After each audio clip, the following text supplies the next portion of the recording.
যায় সেখানে শাসন দীর্ঘায়িত করেছে। যদিও এখন আমরা একটি নির্বাচনের সামনে এসেছি, ফলে এই সরকার অতীতে যে সংকট তৈরি করলো সেই সংকটের ভুক্তভোগী এখন জনগণ। আমদানি বৃদ্ধির জন্য সরকারের পক্ষ থেকে কোনো পদক্ষেপ গ্রহণ করা হয়নি।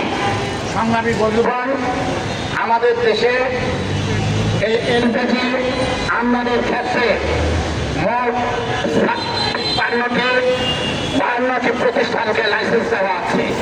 এর মধ্যে 32টি প্রতিষ্ঠান সেখানে এই গ্যাসকে বোতলজাত করে এবং আমদানি করে 23টি প্রতিষ্ঠান।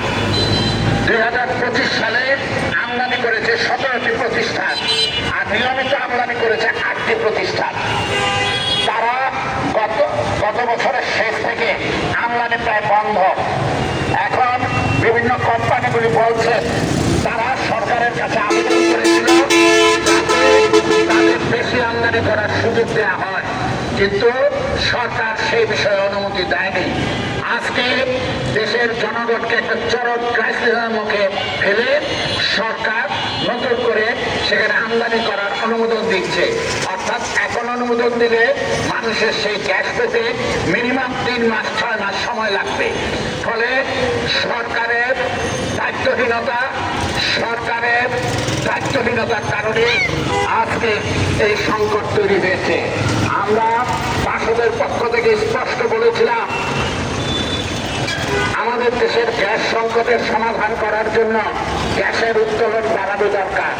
বিভিন্ন বিদেশি কোম্পানির হাতে যে গ্যাস ক্ষেত্রগুলি দেওয়া আছে সেটা সরাসরি আমাদের দেশের সরকার দায়িত্ব নিয়ে পেট্রোবাংলার মাধ্যমে সেগুলি উত্তোলন করা। কিন্তু আমরা দেখলাম সরকার বিদেশি কোম্পানির কাছে বিভিন্ন গ্যাস ক্ষেত্রগুলি দেওয়া আছে, কিন্তু সেখানে এই উৎপাদন বাড়ানোর উদ্যোগ, এই নতুন নতুন ক্ষেত্র খনন করা এবং উৎপাদন করা সে বিষয়ে সরকার কার্যকর পদক্ষেপ নেয়নি। ফলে আমাদের দেশে বিপুল পরিমাণ টাকা সে ব্যয় হয় এলএনজি আমদানির মধ্য দিয়া, অর্থাৎ লিকুইড ন্যাচারাল গ্যাস সেটা আমদানির মধ্য দিয়ে। আর বিদেশ থেকে এলএনজি আমদানি করার কারণে গ্যাসের মূল্য বাড়ে এবং এর দায় জনগণকে ভোগ করতে হয়।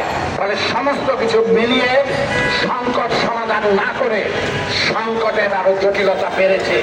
সংগ্রামী বন্ধুগণ, আমরা বাসদের পক্ষ থেকে পরিষ্কার বলতে চাই, দেশের জনগণকে এরকম একটি সংকটের মুখে ঠেলে দেওয়ার জন্য সরকারের যে সমস্ত কর্তৃপক্ষ দায়ী তাদের বিরুদ্ধে ব্যবস্থা নিতে হবে এবং গ্যাস সিলিন্ডার কোনোভাবেই সরকার নির্ধারিত দামের বেশি নিতে পারবে না।